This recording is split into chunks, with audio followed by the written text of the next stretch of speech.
Hello there, my name is Father Mark McCormick. I'm the Director of Stewardship and Vocations for the Diocese of Rapid City.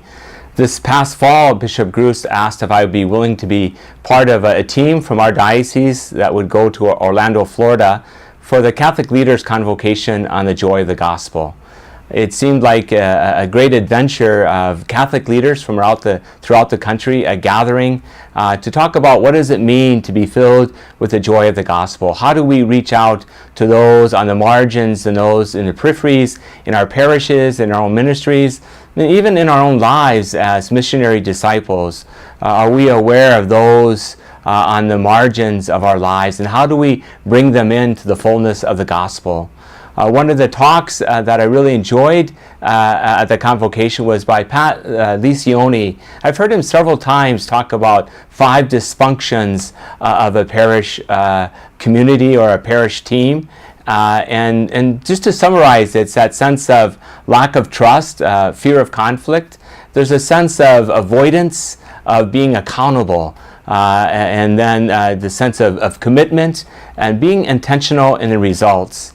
Licioni tells this wonderful story of a multi-millionaire guy that ran a company, and he said if we can get everybody rowing in the same direction, moving in the same way, heading down that same path, that it would be a great company. And I think that applies to our parishes as well. Bishop Gruss, with our pastoral plan, through him, with him, and in him, it's his hope and desire that all of us as pastors, as priests, as laity in parishes, as dioceses, row in the same direction, implementing this pastoral plan that in the end will really help us to be true disciples in Christ, missionary disciples, in which we reach out to our brothers and sisters and do it with great joy. And just all the networking that went on there as well as a conference, meeting people from Grand Island, Nebraska, and Bismarck, North Dakota, Sioux Falls, Des Moines, Iowa. Just those conversations that took place, what they're doing in their offices, in their ministries, to bring the joy of gospel to life, moving us truly from being parishes of perhaps maintenance to that of mission.